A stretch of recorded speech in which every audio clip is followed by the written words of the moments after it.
কবরে যেতে হবে। বুঝলে বুঝপাতা, না বুঝলে তেজপাতা, এর চেয়ে বেশি বলার জরুরত মনে করি না। যা বলেছি এর থেকে আল্লাহ তাআলা মনুষ্যত্ব বোধ বুঝে পশু আর মানুষের ব্যবধান করার তৌফিক আমাদের আল্লাহ দান করুন। জোরে বলুন আমিন। বনি আদমের সাথে সাক্ষাতেও অনেক ফায়দা আছে। কুকুরের সাথে সাক্ষাৎ করলে কোনো ফায়দা নাই, কারণ কুকুরের কাছ থেকে নেওয়ার কিছু নাই। ছাগলের লগে দেখা করলে ছাগলের উন্নতি নাই, কারণ এক ছাগলের কাছ থেকে আর এক ছাগলের নেওয়ার কিছু নাই। থাকলে না নিব। এক বানর আর এক বানরের লগে দেওয়া হইলে মনে মনে বলতেছে আমরা তো ছোটখাটো বানর নিতেছি। এক বানর আর এক বানরের সাথে দেখা হইলে নেওয়ার কিছু নাই। মগর ইনসান লিকায়ে তু জবাবে হার সুয়ালাস, মানুষের সাক্ষাৎ থেকে নেওয়ার অনেক কিছু আছে। আমার কাছ থেকে কিছু নেওয়ার আপনাদের আছে, আর আপনাদের কাছ থেকে কিছু নেওয়ার আমার আছে। একজন আর একজনের মুলাকাতের ভেতরে অনেক কিছু নেওয়া যায়। এই কারণে আল্লাহ বলে কুনু মা'আস সাদিকিন। সাক্ষাতের একটা মূল্য আছে। যদি কেউ নেয় তাহলে সৃষ্টির সবকিছুর থেকেই নেওয়ার কিছু আছে, কিন্তু সেটা ইনসানি আকল হইতে হইব, হাইওয়ানি আকল দিয়ে নেওয়া যাবে না। হাইওয়ানি আকল দিয়ে কিছু গ্রহণ করা যায় না। হাইওয়ানি আকল দিয়ে গুমরা হওয়া যায়, আজাদ হওয়া যায়, ভ্রষ্ট হওয়া যায়। তবে আকলটা যদি ইনসানি আকল হয় তাহলে পশুর কাছ থেকেও কিছু নেওয়া যায়। এই কারণেই মানুষ চিড়িয়াখানায় যায়। আপনি গেছিলেন? 2 বার গেছি। এর ভেতরে একবার জন্তু ছাড়া চিড়িয়াখানায় গেছি।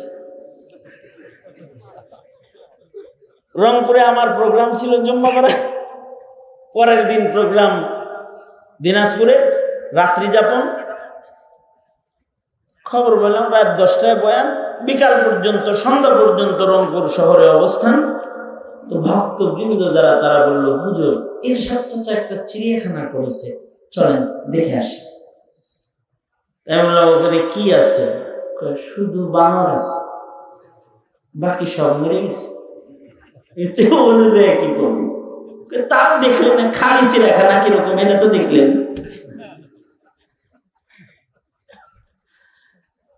যাই হোক, ওপর তালে হেনেও গেছে, দেখলাম।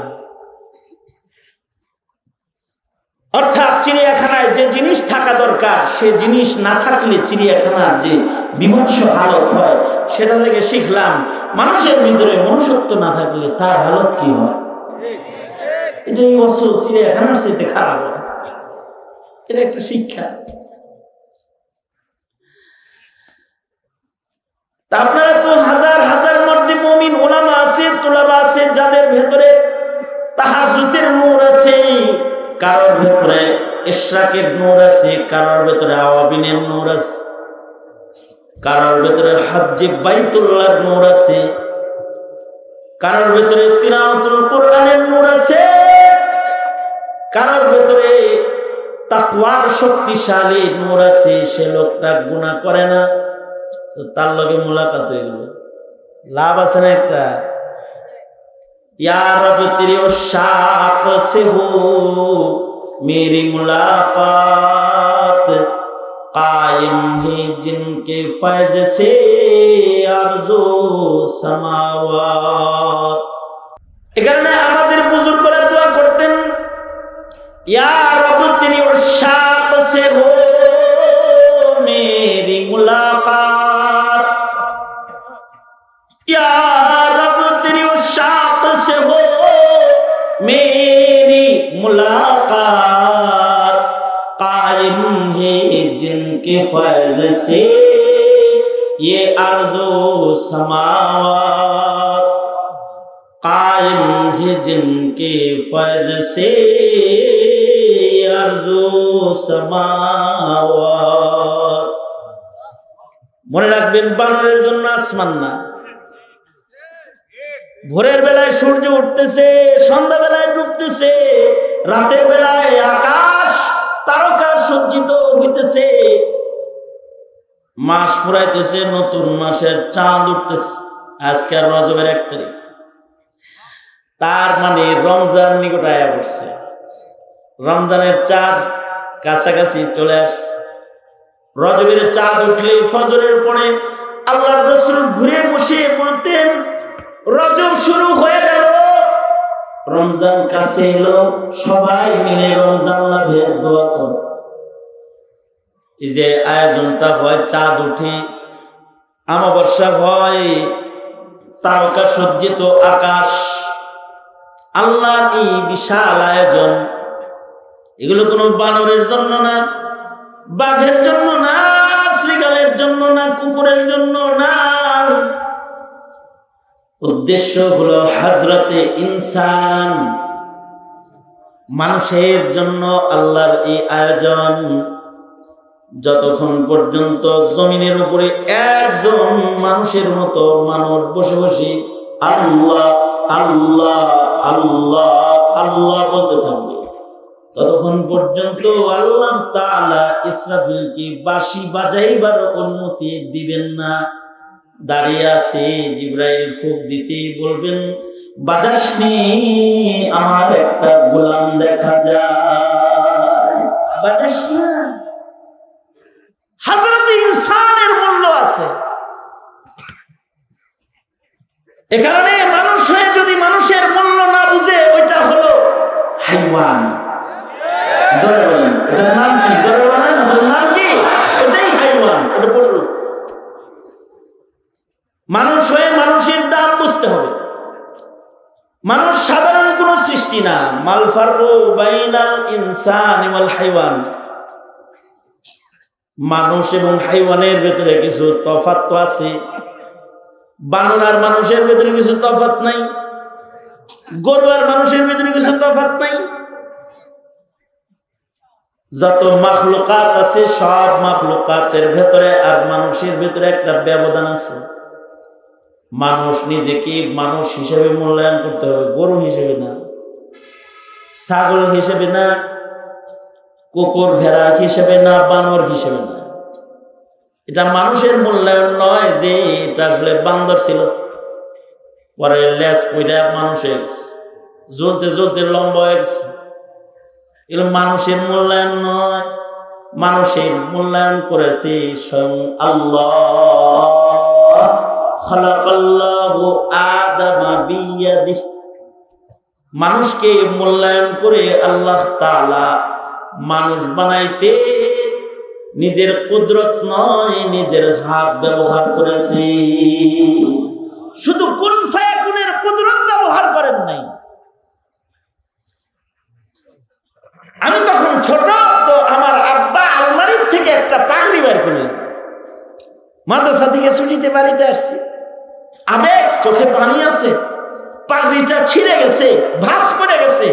এটাকে আমাকে জড়ায় ধরে বললেন, সন্তান, আমি যেদিন হাফিজ হয়েছিলাম ওই দিন হাফিজজি হুজুর, পীরজি হুজুর, শামসুল হক ফরিদপুরি হুজুর, যারা সব জান্নাতে যায় বয়ে দিছে, এরা জীবিত ছিল।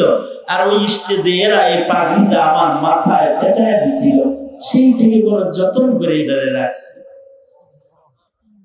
কারণ এই পাগড়ির ভেতরে কিছু ভালো মানুষের হাত লেগেছে। তাই এই কাপড়টা দুনিয়ার আর সাধারণ কাপড়ের মতো কাপড় নয়, এর ভিতরে বাংলার হাফিজজির হাত লাগছে। আমার আলমিরার ভেতরে কিছু টুপি আছে, যে টুপিগুলো ইউসুফ নিজামী রহমতুল্লাহের মাথার টুপি। আল্লাহর পেয়ারা আসলে মানুষের লুঙ্গি হাতিয়ে দিত, টুপি হাতিয়ে দিত, জামা বানাই দিত, সাদা ধবধবে জামা বানাই দিত। আমি কালারিং একটা জুব্বা গায়ে দিয়া জীবনের প্রথম আসছিলাম জামিল মাদ্রাসায়, তখন আমি কেবল দাওরা বাস করছি আর কি। কালারিং একটা জুব্বা আছে, খয়েরি কালারের জুব্বা, তো কয় আমনের তো পাখি পাখি লাগে। এগুলো কি মানে বুঝতে নিলাম লীলা আগলি তাকে তাহলে মানুষ মানুষ এখন লাগে না দেখি। হুজুর কি করা যায়? এরকম খয়েরি কালারের জুব্বা গায়ে সাদা জামা গায়ে দিবেন, সাদা জামা বানায় দেবো এখন। এই ডাক দে, দর্জিরে ডাক দে। তো গেট থেকে দর্জি একটা ডাকে নিছে, নিয়ে সুন্দর করে মাপ নিছি, মাপ নিয়ে সাদা দবদবে জামা 6 ঘন্টার ভিতরে রেডি। মার দিয়ে সুন্দর করে ইস্তারি করাইছে। নিজের মাথার যে মার দেওয়ার টুপি গুলা এগুলো একটা পিন্ধাইছে আমার। আগে তো লাল পাগড়ি ব্যবহার করতাম, লাল রুমাল পেঁচাইতাম মাথায়, 5 করলে টুপি একটা বসাই দিছে, সাদা জামা গায়ে ধোয়া দিছে, নতুন লুঙ্গি আনছে, নতুন লুঙ্গি খসখস করে। শেষ বেলায় হুজুরের পরনের লুঙ্গি যেগুলো হুজুর ব্যবহার করে এগুলো একটা দিছে যে এটা পরেন। এগুলো আমার জিন্দেগির স্মৃতির আলমিরায় আছে। একজন বুজুর্গের হাতের জামা, একজন বুজুর্গের হাতের টুপি, একজন বুজুর্গ আল্লাহওয়ালার পরনের একটা লুঙ্গি, এটা আমার সামান। কারণ এই কাপড়গুলো সাধারণ কাপড় নয়, এই কাপড়গুলো যার গায়ে লেগেছে সে রাতে জিকির করে মজা পায়। দুনিয়ার মানুষ যখন ঘুমায় তিনি তখন আল্লাহর মোলাকাতে দাঁড়ায়।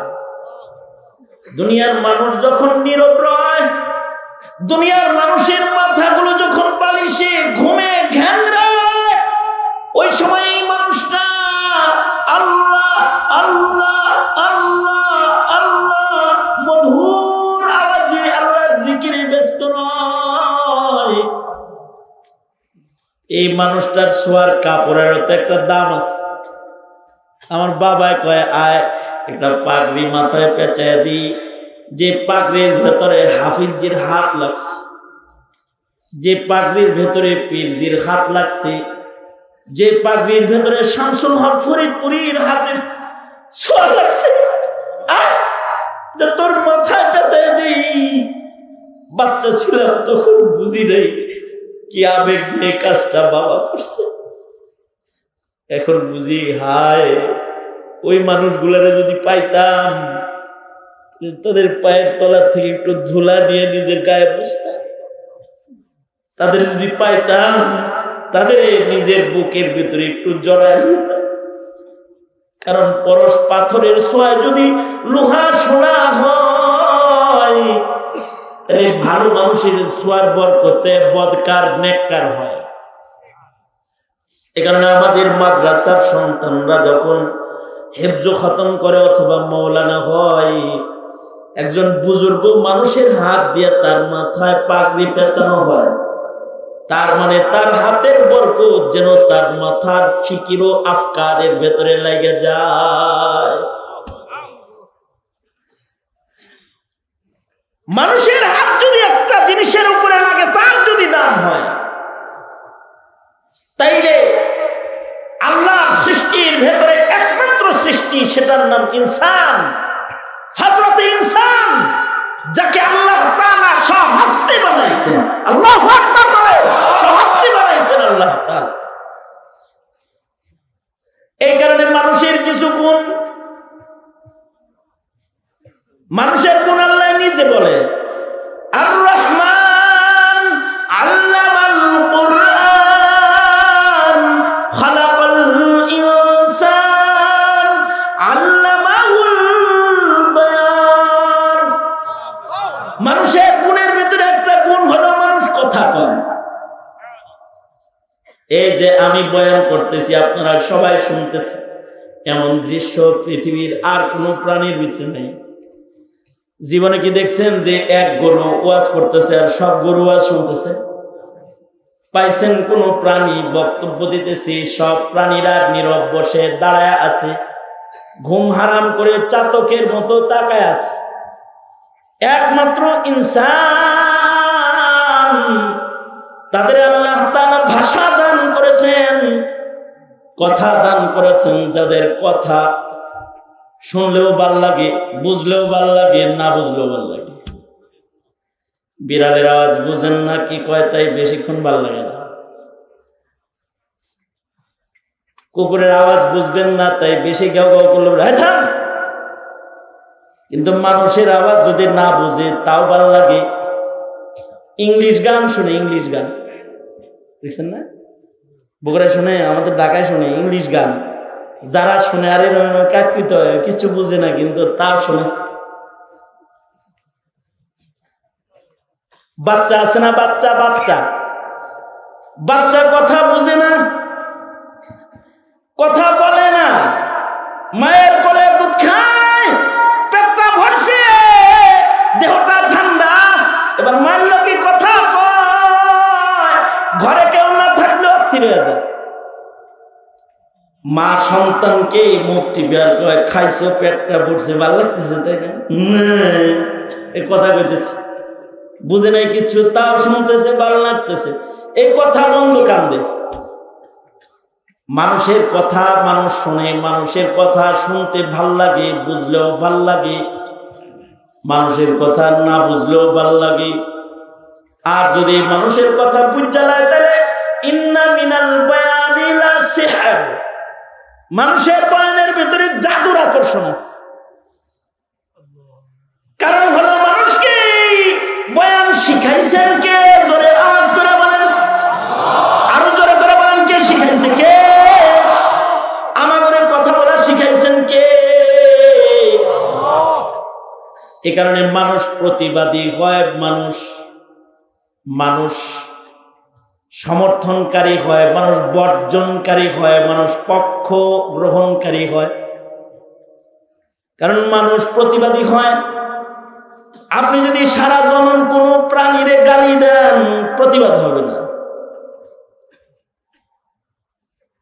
যদি আপনি টিকটিকিরে কোন তুই কুমিরের বাচ্চা, টিকটিকি প্রতিবাদ করবে না।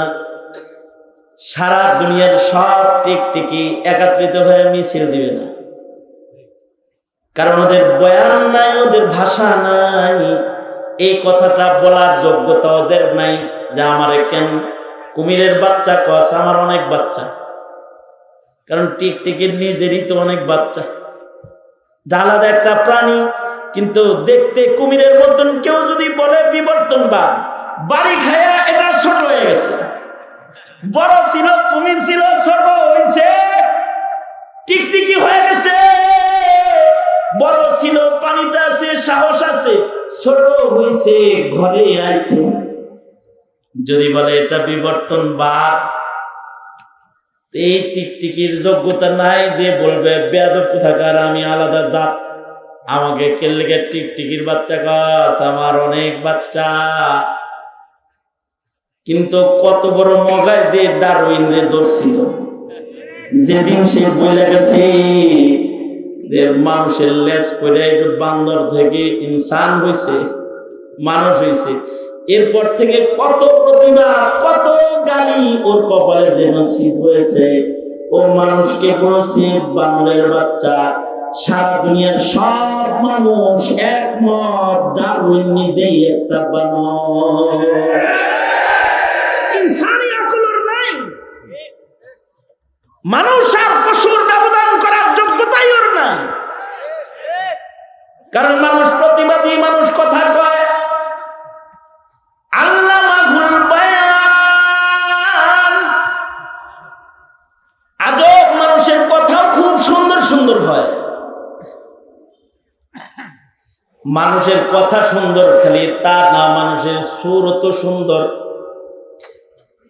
মানুষের সুরতের ভিতরে জাদুর আকর্ষণ আছে। এ কারণেই পয়গম্বর ইউসুফরে দেখা, সুরত দেখা জ্ঞান হারায় ফেলাইছে। ফল না কাইটা অঙ্গুলি কাটছে। মানুষের কথার যেমন আকর্ষণ সৌন্দর্য আছে, মানুষের সুরতটাও সুন্দর। আল্লাহ তাআলা চারটা কসম করে বলেন, লাকাদ খালাকনাল ইনসানা ফি আহসানি তাকওয়িম। মানুষকে সবচেয়ে সুন্দর করে আল্লাহ তাআলা বানাইছেন। অর্থাৎ মানুষ চাঁদের চাইতে সুন্দর, মানুষ সূর্যের চাইতে সুন্দর, মানুষ ঝর্ণার চাইতে সুন্দর, মানুষ সাগরের ঢেউয়ের চেয়ে সুন্দর, আসমান জমিন এত দুর্ভয়ের ভেতরে যা আছে এসব সৃষ্টির ভেতরে মানুষ শ্রেষ্ঠ সুন্দর। মানুষকে এই শ্রেষ্ঠ সৌন্দর্য আল্লাহ নিজের হাতে বানায়া দান করেছে, শ্রেষ্ঠ সুন্দর। ইমামে আজম আবু হানিফা রাহমাতুল্লাহ আলাইহির যুগে এক লোক তার বউরে বইলা ফেলাইছে রাগ করে, তুমি যদি চাঁদের চাইতে সুন্দর না হও তাহলে তুমি তালাক। উদ্দেশ্য বিবি তালাক দেওয়া ছিল না, উদ্দেশ্য বউ যে কালা মার্কা এটা বলা উদ্দেশ্য ছিল। তুমি একটা কালা, বুঝে নাও তো কিছু। তালাক শব্দ যেহেতু উচ্চারিত হয়েছে, মাসালার আলোচনা এসে গেছে, বলে আচ্ছা এটা যে বললো তুমি চাঁদের চাইতে সুন্দর না হইলে তালাক, তালাক হয়েছে কি হয় নাই? পকেটে কাগজ ঘুরে এমন এক হুজুরের কাছে গেছে, মাস্টার সাহেব হেরে জিগাইছে এই কথা বলছি, তালাক হয়েছে? তো মাস্টার কয় হ্যাঁ হয় নাই, মানে তোমার বউ কালো আর চাঁদে হইলো আলো, তালাক হয়ে গেছে। এই কথা বলছে আর তো বেচারার তো সব ভেতরে উলট পালট লেগে গেছে। তার মানে হলো বুড়া বয়সে বউ হারাইছে, বিবাহ করেছে, এতদিন ঘর সংসার করেছে, স্বামী স্ত্রীর বন্ধন এটা একটা মায়ার বন্ধন। স্বামী স্ত্রীর বন্ধনটা মধুর বন্ধন, মায়ার বন্ধন, ভালোবাসার বন্ধন। মনে রাখতে হবে যারা স্বামী গ্রুপ আছেন, আপনি যে বউটারে বিয়ে করে আনছেন, আপনার ভেতরে যে বন্ধনটা এটা প্রেমের বন্ধন, রক্তের বন্ধন নয়। আল্লাহর কাছে রক্তের বন্ধনের চাইতেও ভালোবাসার বন্ধনের বেশি দাম। এই কারণে কোন বান্দার সাথে আল্লাহর রক্তের বন্ধন না, কিন্তু ভালোবাসার বন্ধন। ঈসা নবীর সাথে আল্লাহর রক্তের বন্ধন না, ভালোবাসার বন্ধন। উজাইর আলাইহিস সালাতু ওয়াস সালামের সাথে আল্লাহর রক্তের বন্ধন না, ভালোবাসার বন্ধন। খলিলুল্লাহ, হাবিবুল্লাহ, কালিমুল্লাহর সাথে আল্লাহর রক্তের বন্ধন না, ভালোবাসার বন্ধন। এ কারণে মানুষ বানাইবার পরে আল্লাহ তাআলা জান্নাতের ভেতরে ভালোবাসার বন্ধনটাকে আগে বানাইছেন। এবং আজব এই বন্ধন, এটা দুনিয়াতে যদি ভালোবাসার উপরে টিকা যায় তাহলে এটা জান্নাতেও জায়গা পায়। স্বামী যেই জান্নাতে থাকবে, বিবি ওই জান্নাতে থাকবে, বিবি যেই জান্নাতে থাকবে, স্বামী ওই জান্নাতে থাকবে। সুবহানাল্লাহ বলেন, সুবহানাল্লাহ। স্বামী স্ত্রীর বন্ধন, এই প্রেমের বন্ধনের যুগলকে আল্লাহ তাআলা একসাথে জনম জনম মেহমানদারি করবে। আল্লাহ হবে মেজবান, স্বামী স্ত্রীর যুগলদ্বয় হবে আল্লাহর মেহমান। কাউকে কাউকে যাদের বিয়ে হয়নি তা করে আল্লাহ জান্নাতে বন্ধন বানায়া দিবে। যেমন আল্লাহর রাসূল সাল্লাল্লাহু আলাইহি ওয়াসাল্লাম হযরত খাদিজাতুল কুবরাকে বলেন, খাদিজা আপনি কবরে যাইতেছেন, ভয় নাই, আমার দুইজন বিবি আপনার ইস্তকবালে আসবে, আপনাকে স্বাগতম জানাইতে আসবে। হযরত খাদিজা কয়, ও সরকার, আমার পূর্বে আপনি কোনো বিয়ে করেন নাই, আপনার আবার দুই বিবি বরজখে কেমনে গেল? আল্লাহর রাসূল সাল্লাল্লাহু আলাইহি ওয়াসাল্লাম বলেন, আমার দুইজন বিবির লগে বিয়ে ঠিক পাক্কা হয়ে গেছে, জান্নাতে যাওয়ার সাথে সাথে এটা আল্লাহ ঘটায় দিবে। একজন হলো হযরত মারিয়াম আর আরেকজন হলো হযরত আসিয়া। এই দুইজনের লগে জান্নাতে আল্লাহ আমার বিয়ে পড়ায় দিবে। আল্লাহু আকবার, বন্ধন পয়দা করে দিবে। কারণ আসিয়া ফেরাউনের বিবি, ফেরাউন খোদার দাবিদার, আর আসিয়া হলো আল্লাহ পাকের পছন্দের একজন মুমিনা বান্দী। তাহলে তার স্বামীর সাথে দিবে না। এ কারণে স্বামী একটা ভালো দিয়ে দিছে যে আমার হাবিবুল্লাহকে তোর স্বামী দিয়ে দিলাম, যা। আর মরিয়ম দুনিয়ায় বিয়ে ছাড়া সন্তান দিছি, জান্নাতে এমন স্বামী পাইবি যে আমার হাবিবকে তোর স্বামী হিসেবে জান্নাতে আমি দিব। আল্লাহ তাআলা এই প্রেমের বন্ধনকে পছন্দ করেন। সঙ্গত কারণে স্বামী স্ত্রীর ভেতরে যদি প্রেম নষ্ট হয়ে যায় তো আল্লাহর বিধান হলো একসাথে আর থাকিস না, তালাক দিয়ে যাক, তোরা বিচ্ছিন্ন হয়ে যা। তোদের ভেতরে ভালোবাসা নাই তাইলে বিচ্ছিন্ন হয়ে যা। তালাক হলো যখন ভালোবাসা নষ্ট হয় তখন দিতে হয়। আর পাবলিক বুঝে, তালাক বুঝি রাগ উঠলেই দিতে হয়। যখন রাগ উঠে তখনই বুঝে দিতে হয় না, রাগ ধরলেই তালাক দিতে হয় না। ভালোবাসা নষ্ট হইলে তালাক দিতে হয়। যতক্ষণ পর্যন্ত ভালোবাসা ভেতরে রয় ততক্ষণ তালাক দিতে নাই। আবগাজুল হালাল, আল্লাহর কাছে নিকৃষ্ট হালাল। তালাক দেওয়া জায়েজ আছে, কিন্তু রাগ করে না। ভালোবাসা নষ্ট হয়ে গেলে ইচ্ছা করে দেওয়া জায়েজ আছে, কিন্তু রাগ করে যারা দেয় তারাই আবার রাগ থাইমা গেলে বউ ফেরত নেওয়ার লেগে পাগল হয়ে যায়। আমাদের মাদ্রাসার ফতোয়া বিভাগে তোমরা যারা নাওয়াইতু আনলিল বিয়া, বিয়ার নিয়ত আলা তোমরা যারা আছো যে কয়দিন পরে বিয়া করবো, ভালো করে শুনা যাবে। এটা বিয়া করে 3 মাস পরে তালাক কস। আমি পাইছি এক লোক 7 তালাক দিছে। নওগাঁ একজনরে পাইছি 14 গোষ্ঠী শুদ্ধ তালাক দিছে। এই যে নাসির বিন আসগরের মাহফিলে আইছি আমি, একজন পার্সোনাল আলাপ করব, ঘরের সব মানুষ বাইর করে দিলাম, ফেরে দিলাম জায়গা। এ নওগাঁর ঘটনা। কয় হুজুর একটা গোপন কথা। কি গোপন কথা? কয় হুজুর বিবিরে তো তালাক দিছে। দিলে দিছেন? অনেকগুলো দিছে।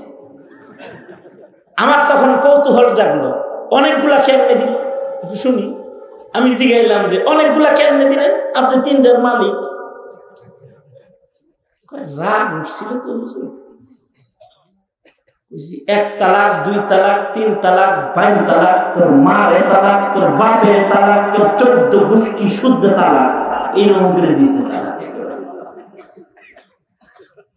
বিয়ে করলেন ভাই একজন রে, মালিক হলো 3 তালাকে দিচ্ছেন 14 গোষ্ঠী রে। কামটা কি ঠিক করছেন? হুজুর দেখেন রসিকতা করেন না, আমি টেনশনে আছি। মাসালাটা বলেন, রাগ করে তালাক দিলে কি তালাক হয়? আমি বললাম কেন, কেউ কি বলছে হয় না? বলছে হয় না। আমি বললাম হে হলো মাস্টের মৌলবি।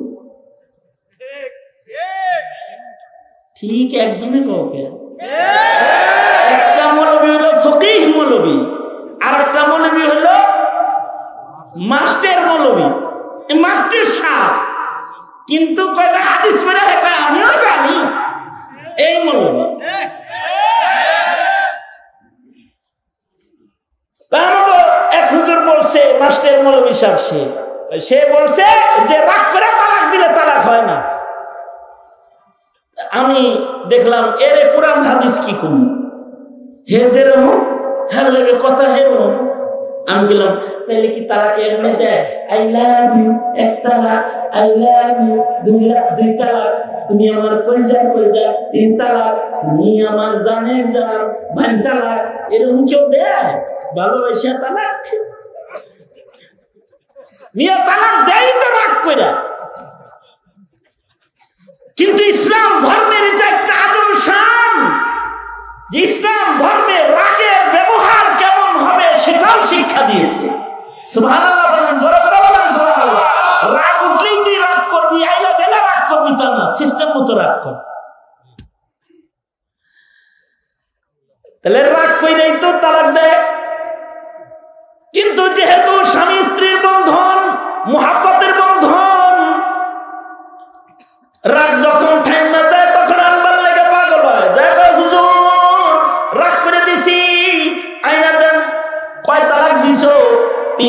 দিছি, তাহলে মুগাল্লাজা হয়েছে, আনতে পারবে না। দরকার হয় যেমনে আনন্দ যায় হেমনে এনে দেন। তার মানে হলো হিল্লা বিয়ে দিয়ে হইলো এনে দেন।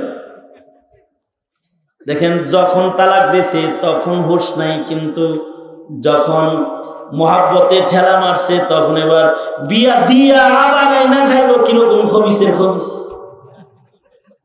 আল্লাহ রাসূল সাল্লাল্লাহু আলাইহি ওয়াসাল্লাম বলেছেন, তার উপরে লানত যে হিলা বিয়ে দেয়, আর তার উপরে লানত যে হিলা বিয়ে করে। দোনো স্বামীর উপরে লানত, যে নিজের বিবিরে রাগ করে তালাক দিয়ে হিল্লা বিয়ে দেয়, আর যে আরেকজনের বউ অল্প সময়ের বিয়ে করে হালাল করে দেয়, এই উভয়ের উপরে আল্লাহ পাকের লানত। এজন্য লানতের তখতার নিচে যেন যাওয়া না লাগে। বিয়ে করা ঠিক আছে, কিন্তু তালাক মুখে উচ্চারণ করবা না, ভালো হয়ে যাও আমি। কিছু হইলেই তালাক, তালাক উচ্চারণ করতে নাই। তালাক উচ্চারণ যদি কোনো মৌলবী সাবও করে, হেও বিপদে পড়ে। ইমামে আজম আবু হানিফা রাহমাতুল্লাহ আলাইহির যুগে এক মৌলবী সাহেব, আলেম মানুষ, কিন্তু তার চেতা বিবিরে বলে ফেলছে, তুমি যদি ফজরের আগে কথা না কও তাহলে তুমি তালাক। মানে মাসালা মতোই চাপটা দিছে, বুঝছি না। কারণ বিবি হইল ইলেকশন পার্টি, এটা যখন রাগ করে 3 দিনের আগে রাগ থামে না। হে একদিকে জামাই একদিকে, 3 দিন বিরক্তিকর না? এর ভিতরে এই 3 দিনে বাচ্চারা কিছু থাকে বাপের দিকে, কিছু থাকে মায়ের দিকে, ঘরের ভিতরে 2 দল। এই মেয়ে যখন বাড়িতে যায় দেখছে যে এই ইলেকশনে দাঁড়াইছে, তো ইলেকশন থামানোর জন্য বলছে, ঢং টং করবে না, ফজরের আগে কথা না পেলে কিন্তু তালাক। চাপ দিছে যেন কথা কয়, মানে বেড়ি এরকম বাঁকা বাঁকছে, মনে মনে নিয়ত করছে কথা যাই যান, আওয়াজ করুন। গাট্টি বক্সা রেডি করে বাপের বাড়ি চলে যাইল। ফজর পর্যন্ত অপেক্ষা করতে থাকেন, স্বামী তো ফজরের রাগ পর্যন্ত তো স্বামী সব রেডি করছে। এই হুজুর খালি ঘড়ি দেখে আর রাত কাটায়, ঘুম নাই। রাত 1টা বাজে গেছে, এখন দেখা যাচ্ছে বউ যাইব তো দৌড়ে গেছে নুমান বিন সাবিত ইমামে আজম আবু হানিফা রাহমাতুল্লাহ আলাইহির কাছে। वाह, कमाल कर दिया इमाम आजम अबू हनीफा रहमतुल्लाह अलैहि আকলি ফেরাসতে ও ইলমি ফেরাসতে আর ফিকহের মসনদে।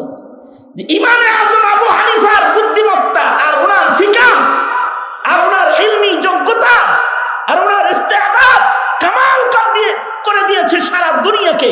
আমি তো ধন্য মনে করি যে আমি ইমাম আজম আবু হানিফার অনুসারী। কিছু আছে দাঁত সারালো, বুদ্ধি নাই সারে না, ইমামে আজমের সমালোচনা করে।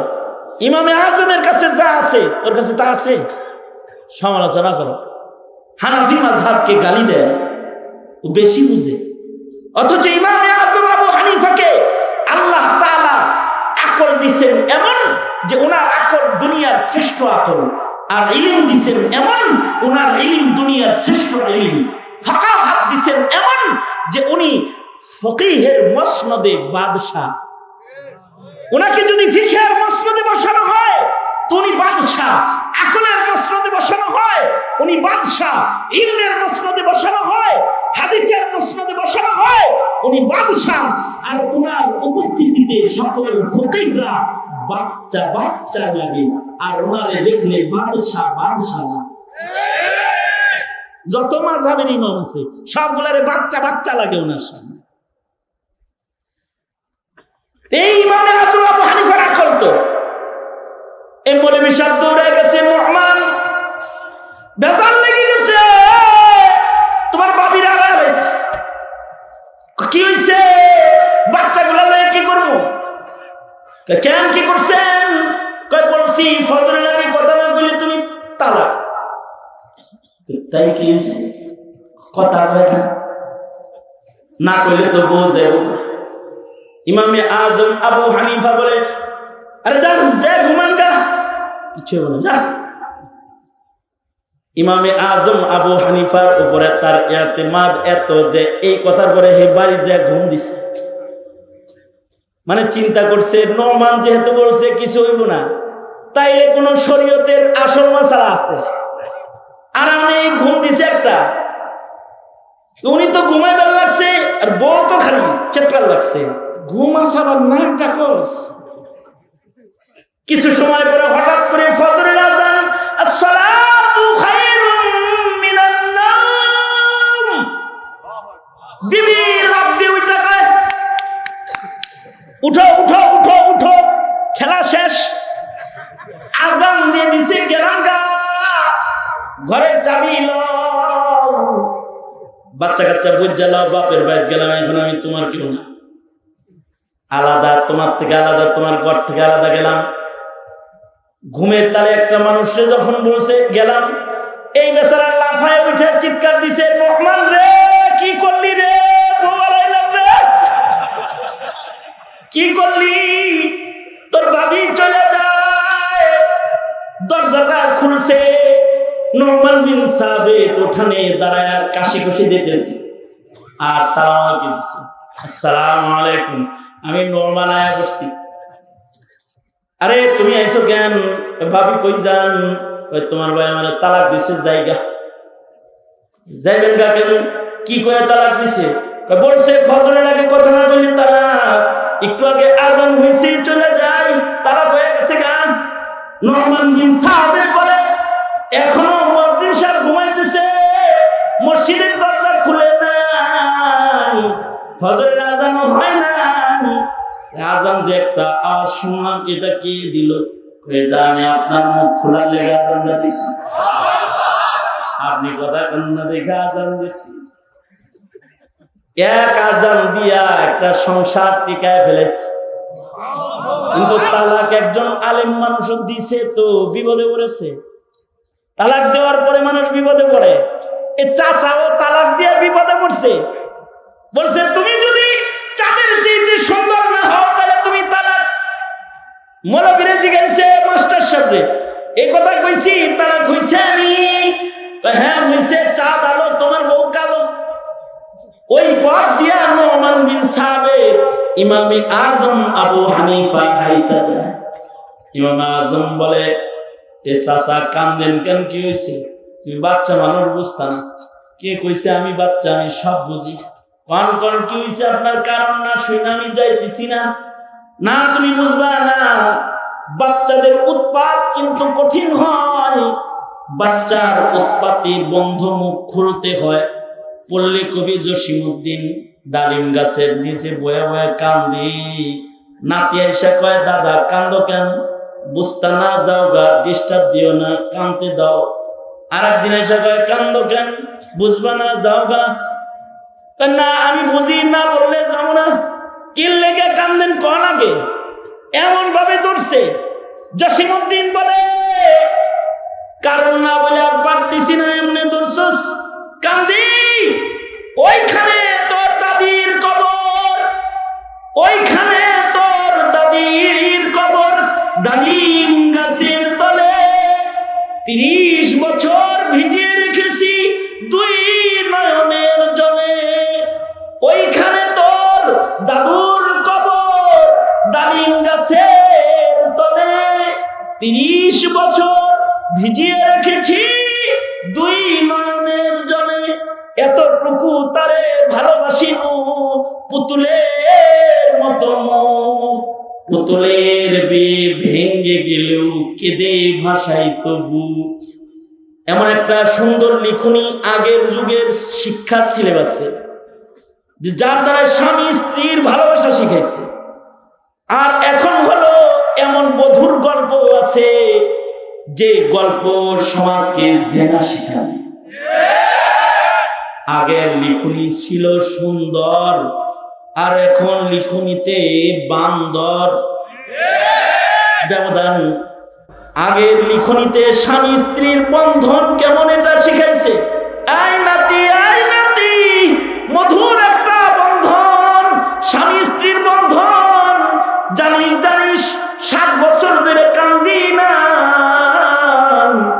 তোর বয়স 7 বছর, কিন্তু আমি ডালিম তলায় কান্দি 30 বছর। ওইখানে তোর দাদির কবর, ডালিম গাছের তলে 30 বছর ভিজিয়ে রেখেছি 2 নয়নের জলে। কেন তার জন্য কান্দি 30 বছর জানাসনি? সে পুতুলের মতো একটা মুখের মানুষ, তার দিলটা এত কোমল। পুতুলের বিয়ে ভাঙার মতো ছোট খুঁটি নাটিও যদি তোর দাদি আর আমার মাঝখানে হয়ে যেত, তোর দাদি কেন্দে কেন্দে বুক ভাসাইতো। আমার ভালোবাসা তার হৃদয় জোড়া ছিল। তার এই ভালোবাসার কারণে আজ 30টি বছর ধরে তার স্মরণ আমাকে তার কবর পারে কান্দায়। স্বামী স্ত্রীর ভালোবাসার গভীরতা কবিতার ভেতরে ফুটায় তুলতেছে। নাতির উৎপাতে দাদা কথা বলতেছে, সেম চাচার উৎপাতে, ভাতিজার উৎপাতে চাচা বলতেছে, নোমান তুমি বাচ্চা মানুষ, কিন্তু তোমার কাছে গোপন কথা বলতে হয়। তোমার চাচিকে রসিকতা করে বলতে গিয়ে বলে ফেলেছি, তুমি যদি চাঁদের চাইতে সুন্দর না হও তাহলে তুমি তালাক। তোমার চাচি তো কালো। এখন কেউ কেউ বলে এটা তালাক হয়ে গেছে। নোমান বিন সাবেত বলে, ফিকহি কামাল নোমান বিন সাবেতের বাচ্চা বয়সে তিনি বলেন, চাচা চাচির প্রশংসা তো কোরআন শরীফে আছে। কে বলল তালাক হয়েছে? আমি নোমান বলতেছি তালাক হয় নাই। ভাই কেমনে বুঝলা তুমি তালাক হয় নাই? ওইটা আপনি বুঝবেন না, যে কইছে তালাক হইছে তার কাছে যাই, মাস্টার সাহেবের কাছে যায়, কয় কেউ মাস্টার সাহেব আপনি বললেন তালাক হয়ে গেছে, আর এই বাচ্চা বলে তালাক হয় নাই। নোমান যদি বলে থাকে তাহলে হইতেও পারে, ও যা বুঝে আমরা বুঝি না। বাবা নোমান কিভাবে বুঝলা যে তালাক হয় নাই? নোমান বিন সাবিত সূরা 3 পড়ে বলে, আল্লাহ তাআলা 4 জিনিসের কসম করে বলতেছেন, মানুষকে আল্লাহ তাআলা সবচেয়ে সুন্দর করে বানাইছে। এটা লেস কইরা সুন্দর হয় নাই, এটা সৃষ্টিগতভাবেই সুন্দর। এই সৌন্দর্য সম্পর্কে কয়েকটা মূলনীতি বলি আমি। পৃথিবীর সব মাখলুকের সৌন্দর্য ঢাকা যায়, মানুষের সৌন্দর্য তাকওয়িম সুজা করে বানাইছে তুই তাকে, এটারে যত ডাকে তত সুন্দর বাইরে যায়। যেমন মনে করেন শীতের দিন, মোটা একটা গেঞ্জি আছে, নিচে পাঞ্জাবি গায়ে দিছি, কোটটা পরছি, মাফলার পেঁচাইছি, এটা পেঁচাইছি।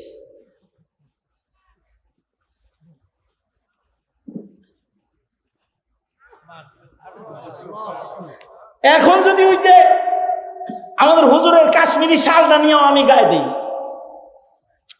ফাইন।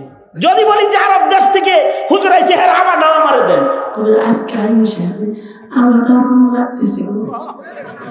যদি বলি যে সৌদি আরবের ইমাম সাহেবের রুমালের মতো একটা রুমাল দিয়ে কপাল পর্যন্ত ঢাকি, বলবে আরো ডিজাইন ভালো। যদি এরকম করি আর একটা সেলফি তুলি 1 চোখ কানা, এটাও ভালো। যদি কালা চশমা পরি, অন্ধের চশমার এই চশমা এক না, এটা আরো ভালো। সাইন যত ঢাকে তত সৌন্দর্য বাড়ে। আপাত মস্তক পায়ের থেকে মাথা পর্যন্ত ঢেকে একটা কালো নারী নিজের বুরকা আবৃত দেহটাকে নিয়ে রাস্তায় হেঁটে যায়, ভেতরে একটা কালো মহিলা, কিন্তু তার পোশাকের উপর থেকেই তার বডি ল্যাঙ্গুয়েজ এবং তার হাত পায়ের নড়াচড়া জাতির হৃদয়ে তোলা দেয়, মনে করে যে জান্নাতে কোনো হুর হেঁটে চলে যায়। বান্দরের একটা বুরকা হরাইস বেটা, দেশ কিরকম লাগে।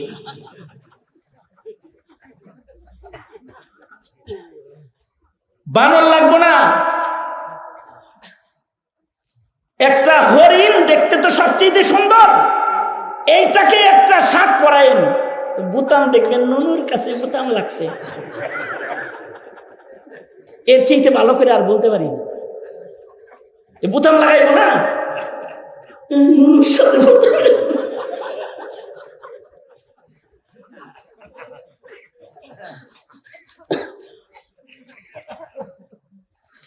একটা জামা গায়ে দিয়ে কোন গরুরে, আর যদি হরিণ রে কোনো পাগড়ি বেঁচে, একটা পাগড়ি যদি ওরে মাথায় দিয়ে দিতে পারেন তাই তো কাম হয়েছে। এই হইল পৃথিবীর সৃষ্টি জগতের সৌন্দর্য, যে এটা ঢেকে ফেলা যায়, নষ্ট করে দেওয়া যায়। আর মানুষ যত নিকৃষ্ট হয় খালি ভালো ভালো দেখা যায়, সুন্দর সুন্দর দেখা যায়, সুন্দর সুন্দর দেখা যায়। আমার সামনে বসে একজন কথা বলতেছে, 3 বছর 4 বছর আগের ঘটনা হবে। এক চোখ নড়ে চড়ে আর এক চোখ নড়ে না। আমি তো সামনে বসে এমনি তাকাই দিচ্ছি, কি বাবা একটা নড়ে চড়ে আর একটা নড়ে না? পাশের যিনি আছে, শুনেন, আমি 40 মিনিট ওয়াজ করার নিয়ত করছিলাম, 40 মিনিট হয়ে গেছে জায়গা। আমি আপনাদেরকে বিরক্ত করব না, কিন্তু কথাটা যে কেমনে শেষ করুন, শেষ জায়গায় যাইতে একটু দেরি হইতেছে আর কি, জাস্ট কয়েক মিনিট। শোনেন, আমার পাশের একজন বলে, হুজুর অত উকি মারা লাগবে না, চোখ একটাই। আমি তো আর একটা যে দেখা যায় চোখের মতো, ওটা পাথর। চিন্তা করছেন, অন্ধত্বকে ঢেকে ফেলেছে, পাত্তর বসায় থেকে দিচ্ছে। গত সপ্তাহে আমি দাউদকান্দিতে আমার এক ভক্তের বাসায় গেছি খানা খাইতে। তার ছেলেটা যে বিকলাঙ্গ এটা আমি আদৌ জানি না, কারণ আমার সামনে যখন আসে দিই ভালোই হাঁটে, আমারে খাওয়ায় দাওয়ায়। ওই দিনও ব্যতিক্রম না, আমাকে প্লেটে খাবার উঠায় উঠায় খাওয়াইতেছে। বেকারি ব্যবসায়ী, দাউদকান্দি বাজারের ব্যবসায়ী, ধনী মানুষ। হঠাৎ সে বলতেছে, হুজুর এইটা আমার একমাত্র ছেলে, বিদ্যুৎ দুর্ঘটনায় তার এক হাত এক পা কাটা গেছে। ওরে দেখে তো বোঝা যায় না, নকল লাগাই দিছে আর কি, বোঝা যায় না। এই পা দিয়ে ও দৌড়ায়, হুজুর এই হাত দিয়েও কিছু ধরে। এই হাতটা এখানে যেটা লাগানো আছে এটা যথেষ্ট শক্তিশালী, এটা এই হাতের সাপোর্টিং হয়। নিজের বিকলাঙ্গতাকে ঢেকে ফেলেছে, পৃথিবীর কোন প্রাণী পারবে না। আমি বাসার সামনে বসা আছি, অনেকদিন দেখি টুপি পরে একজন বয়ে থাকে, নামাজে যায় না। আমি একদিন তার হাত ধরে টান দিছি, 3 চিল্লার এক সাথী আমার হাত ছোটায় কয়, হুজুর ধর কত টানাটানি করছি, নিতে পারি না, আপনি হারে টানেন, চলেন যে কন কি টুপি পরে একটা মানুষের টান দিছে। হুজুর এটা মুসল্লির টুপি না, মাথায় টাক।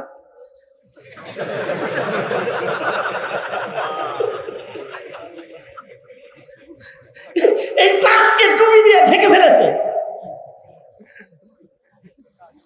শাইখুল হাদিস আল্লামা আজিজুল হক রহমাতুল্লাহ আলাইহি, আমার উস্তাদে মুহতারাম আল্লামা আজিজুল হক, বুখারীর শেষ দিকে যখন সবক পড়াইতেছিলেন তখন বললেন, এই কয়দিন পরে তো মৌলানা সাহেবী, আল্লাহ দিলে ওযু যদি পারে তাহলে বুঝবা নামাজি, 1 নাম্বার। 2 নাম্বার, যে নামাজ পড়ে সে গুনাহগার না, তাহলে মুত্তাকি পাই না। 3 নাম্বার, ওযু করার সাথে সাথে মেকআপ যদি করে এসে থাকে সেটা দিয়ে যাবে। আসল নকল তুমি দেখা বলায় দিবা, এটা একটু চালাকি করছে কি করে নাই। কারণ মানুষ এরকম আকলমন্দ প্রাণী যে নিজের কালো রংকে ঢেকে তোমার সামনে এসে হাজির হয়ে যাবে। পৃথিবীর কোন প্রাণী তার কালো রংকে ঢাকতে পারে না। বানর তার কালো রংকে ঢাকতে পারে না, বাঘ তার কালারকে ঢাকতে পারে না। ইনসান হাজরাতে ইনসান, দেখতে কালা কিন্তু সাদা, ধবধবে সাদা, চাঁদের গঠন হয়ে যাবে। আসসালামু আলাইকুম। মেকআপ বক্স, তারপরে কি কয়, বিউটি পার্লার, পার্লার আয়োজন। পার্লার আয়োজন তো কাল্লা ভূত একটারে বানায় দিব সাদা। আমার পাশের বাসার একজন বিয়ে করছে, একটা খবর পেলাম, শিক্ষিত একটা ছেলে, অনেক আগের ঘটনা, 10 থেকে 11 বছর আগের ঘটনা। শুনলাম ও একটা কালা মার্কা বিয়ে করছে, আমি বললাম তুই এরকম একটা হ্যান্ডসাম বডি, শিক্ষিত ছেলে, বউ একটা আনছিস, কি আনছিস? বলছি হুজুর মিস কল। মিস কল মানে ওই তখন কিন্তু এই ভিডিও কল টল এগুলো আহে টাহে না, তখন হলো বটন মোবাইল, খালি একটা মিস কল। একটা মিস কল ঢুকছিল, লম্বা সময় তার সাথে আলাপচারিত কথাবার্তা। পরে হুজুর এত রসের রসের কথা কয়, দেখার লেগে ভিতরে জ্বালা ধরে গেছে। পরে বললাম যে তোমাকে দেখতে চাই। সে বলল তোমার সাথে দেখা করে লাভ নাই, তুমি তো আর আমার পছন্দ করবে না, বিয়েও করবে না, তোমার কাছে যাই কি করবে। হুজুর দিলে টানে বললাম বিয়ে করবো, তাও আসো। তাহলে অন্য কোথাও না, কাজী অফিসে দেখা হবে। কি করবো হুজুর, আসেই না। পরে বললাম ঠিক আছে কাজী অফিসে দেখা হবে। হুজুর এমন সুন্দর করে সাহায্য আইছিল, মনে হলো যে একটা হীরার খন্ড পাইছি। বিয়ে শাদী হওয়ার পরে খালার বাড়ি গেছি, রাত্রে যখন গোসল করছে হুজুর দেখলাম হারে সর্বনাশ হয়ে গেছে। এই হলো হযরতে ইনসান, মানুষের আকল। এই মানুষের আকল এখানেই শেষ নয়। মানুষ তার আকল দিয়ে চাঁদে চলে যায়, মানুষ তার আকল দিয়ে মঙ্গলে চলে যায়, মানুষ জেনেটিক সায়েন্সের চূড়ান্ত শিখরে পৌঁছে যায়, মানুষ তার আকল দিয়ে টিউবের ভেতরে বাচ্চা ফুটায়, সুস্থ দেহে নিজে ঘুরে বেড়ায়, মানুষ তার আকল দিয়ে তিলকে তাল বানায়, তালকে তিল বানায়, অল্প সময়ের বস্তুকে লম্বা করে ফেলায়, লম্বা সময়ের সাধনাকে ছোট করে ফেলায়। মানুষের আকল। মানুষকে শুধুই মাত্র আল্লাহ তাআলা সুরতের সৌন্দর্য দেন নাই, মানুষকে আল্লাহ তাআলা আকলের সৌন্দর্য দিয়েছেন, মানুষকে আল্লাহ তাআলা আমলের সৌন্দর্য দিয়েছেন, মানুষকে আল্লাহ তাআলা সবচেয়ে সুন্দরতম আখলাকের সৌন্দর্য দান করেছেন।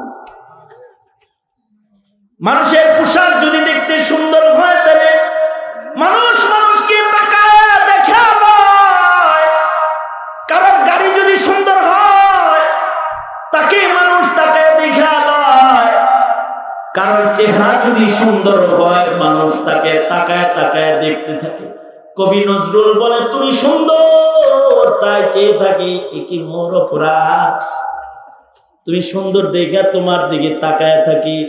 বাহ্যিক সৌন্দর্য দেখা মানুষ মানুষের দিকে তাকায়, কিন্তু এই মানুষের ভিতরে আরেকটা সৌন্দর্য আছে, যেই সৌন্দর্য চরিত্রের সৌন্দর্য, যেই সৌন্দর্যের দ্বারায় ইনসান আর হাইওয়ানের ফরক হয়ে যায়, বানর আর মানুষের ব্যবধান বোঝা যায়, যে চরিত্রের দ্বারায় কুকুর আর মানুষের ব্যবধান প্রমাণিত হয়ে যায়, যে চরিত্রের দ্বারায় গরু ছাগল চতুষ্পদ জন্তু আর মানুষের ভেতরে ব্যবধান এসে যায়।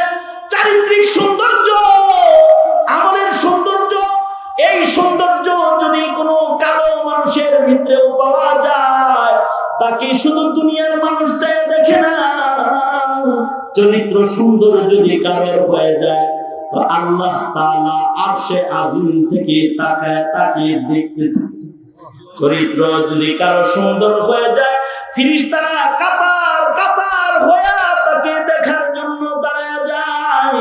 আল্লাহর রাসূল বলেন ইন্নাল মালাইকাতা লাতাস্তাহি মিনহু, চরিত্র সুন্দর হয়ে যায়, ফেরেশতারা কাতার হয়ে দাঁড়ায় যায়। এর চাইতেও বড় সৌন্দর্য হলো মানুষের ভেতরে ইলমে দ্বীনের সৌন্দর্য, যেই সৌন্দর্যে রঙিন হয়ে আনন্দের একটা কাফেলা আজকে এই আয়োজন করেছে, তাদের ভেতরে আছে ইলমের সৌন্দর্য। ইলমের সৌন্দর্য যদি কারোর ভেতরে এসে যায়, আল্লাহ তাআলা ময়দানে মাহশারের বিচারের অ্যাডভোকেটের মর্যাদা তাকে দিয়ে দেয়। কম আজ কম একজন হাফেজ কোরআন, সেও 10 জন দোজখী মানুষকে শাফাআত করে জান্নাতে নিয়ে যাওয়ার সৌন্দর্যের মালিক হয়ে যায়। যদি আলেম দ্বীন হয়ে যায়, তো একটা গোষ্ঠীকে সাথে লইয়া আল্লাহর জান্নাতে আল্লাহর দরবারে পৌঁছার সৌন্দর্যের মালিক ইলমি কামালের কারণে ওই লোকটা এসে যায়। আল্লাহর রাসূল বলেন যাদের ভিতরে ইলমের সৌন্দর্য এসে যায়, খিয়ারুহুম ফিল ইসলাম ইদা ফাকিহু আন-নাসু মাআদিন কামাআদিনিদ যাহাবি ওয়াল ফিদ্দাহ। মানুষ হলো খনির মতন, মানুষ যদি কাফেরও হয় তাও মানুষের দাম, তার ভিতরে যোগ্যতার খনি আছে। কিন্তু মানুষ যদি আলেম হয় তাহলে ইসলামে মানুষের দাম, দুনিয়াতে মানুষের বুদ্ধির দাম, দুনিয়াতে মানুষের সৌন্দর্যের দাম, দুনিয়াতে মানুষের সুন্দর গাড়ি সুন্দর বাড়ির দাম, দুনিয়াতে মানুষের সুন্দর পোশাকের দাম, কিন্তু ইসলামে ইলমে দ্বীনের দাম। আল্লাহর রাসূল বলেন ফাজলুল আলিমি আলাল আবিদি কাফাজলি আলা আদনাকুম।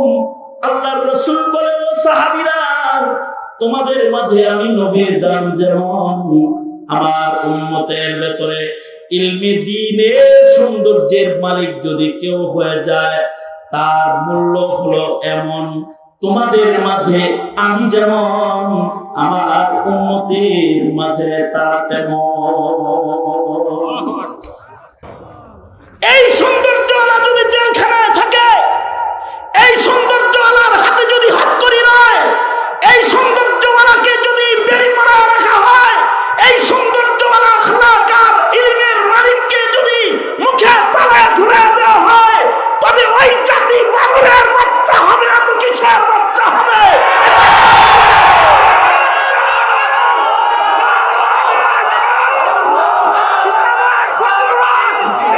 সঙ্গত কারণে এই বগুড়াবাসী, সঙ্গত কারণে আমি বলতে চাই, ইনসানের ইনসানিয়তকে জাগ্রত করো, হককে পক্ষ নাও, বাতিলকে না বলে দাও, না বলে দাও।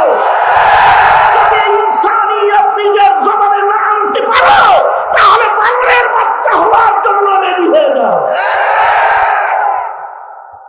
সঙ্গত কারণে আমি বলবো, মুসলমানের ঘাঁটি ইসলামের মাটি, আর ইসলামের ঘাঁটিতে এই রাজ্যে নাস্তিক মুরতাদ বেঈমানের জয় জয়কার দেখতে চাই না। যে কোনো মূল্যে যে কোনো সময়ে মুসলমানের তাহজিব তামাদ্দুন রক্ষার জন্য উলামারা আযান দিলে এই রাজপথে দাঁড়ায় যাবি তো ইনশাআল্লাহ।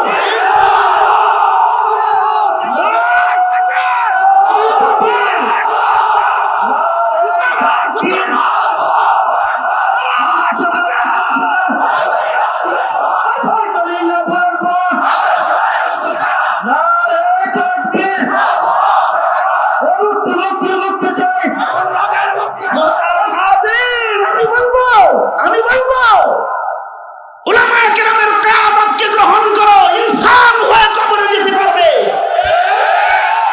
আর নাস্তিক মুরতাদের পেছনে চলবে তো বানর আর শূকর কুকুর হয়ে কবরে যেতে হবে।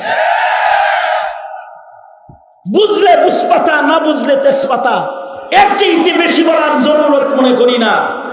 যা বলেছি এর থেকে আল্লাহ তাআলা মনুষ্যত্ব বোধ বুঝে পশু আর মানুষের ব্যবধান করার তৌফিক আমাদের আল্লাহ দান করুন। জোরে বলুন আমিন। जो कुछ हुआ या रब तेरे करम से हुआ, जो कुछ होगा तेरे करम से ही होगा। যা শুনেছি আল্লাহর দয়া ছিল, যদি কেউ বুঝে থাকে সেটা আল্লাহর দয়া হবে। আল্লাহ তাআলা সহি বুঝ সকলকে নিয়ে বাড়ি যাওয়ার তৌফিক দান করুন। এ আবেদন রেখেই মুখতাসার বক্তব্যের ইতি এখানেই টেনে দিচ্ছি। আল্লাহ তাআলা এই উলামা পরিষদকে কবুল আর মঞ্জুর করুক, আমাদেরকেও কবুল আর মঞ্জুর করুক। আমিন। সবাই ইস্তেগফার করুন।